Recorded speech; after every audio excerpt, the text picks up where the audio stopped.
పులొచ్చింది పులొచ్చింది అని పుస్తకాల్లో చదివే కథలు ఇప్పుడు తూర్పుగోదావరి జిల్లాలో నిజమయ్యాయి. నిశ్శబ్దంగా ఉండే పల్లెల్లో ఒక్కసారిగా భయాందోళన నెలకొంది. గత 5 రోజులుగా ఒక పెద్ద పులి రోజుకో గ్రామం తిరుగుతూ పశువులపై దాడులు చేస్తూ ప్రజలకు కంటి మీద కొనుకు లేకుండా చేస్తోంది.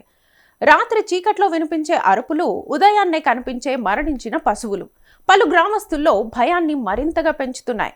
మంగళవారం రఘునాథపురంలో ఒక పశువును చంపిన పులి బుధవారం రాత్రి రాజానగరం మండలంలో మరోసారి పంజా విసిరింది.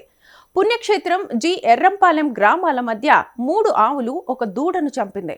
ముందుగా పుణ్యక్షేత్రంలోని పామాయిల్ తోటలో ఒక ఆవును బలి తీసుకుని తర్వాత జి ఎర్రంపాలెంలోని మరో తోటలో 2 ఆవులు ఒక దూడను చంపింది. గురువారం ఉదయం స్థానికులు ఈ దృశ్యాలను చూసి షాక్కు గురై వెంటనే అటవీశాఖకు సమాచారం ఇచ్చారు.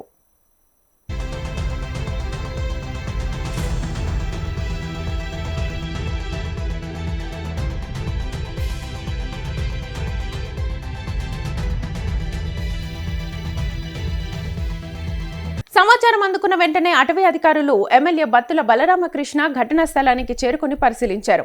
పులిని గుర్తించి సురక్షితంగా బంధించేందుకు ప్రత్యేక చర్యలు చేపట్టారు. పూణే, ఢిల్లీ నుంచి నిపుణుల బృందం రాజమహేంద్రవరం చేరుకుంది. పులి కనిపిస్తే మత్తింజెక్షన్తో కాల్చి బంధించేందుకు సిద్ధంగా ఉన్నారు. ఇప్పటికే రాజానగరం మండలం భూపాలపట్నం ప్రాంతంలో పులి మరో పశువును చంపినట్లుగా నిర్ధారణ అయింది. ఎర్రంపాలెం ప్రాంతంలో పులి కదలికలు కొనసాగుతున్నాయని అధికారులు తెలిపారు. పులి సంచరించే ప్రాంతాలకు ఎవరూ వెళ్లొద్దని, విద్యార్థులు, పిల్లలు, వృద్ధులు అత్యవసరమైతే తప్ప బయటకు రావద్దని సూచించారు. పరిసర గ్రామాల్లో పాఠశాలలకు సెలవులు ప్రకటించారు. ప్రజలు అప్రమత్తంగా ఉండాలని కోరారు. పులిని రెచ్చగొట్టే ప్రయత్నాలు చేయొద్దని, గమనిస్తే వెంటనే అటవీ లేదా పోలీసులకు తెలియజేయాలని అన్నారు.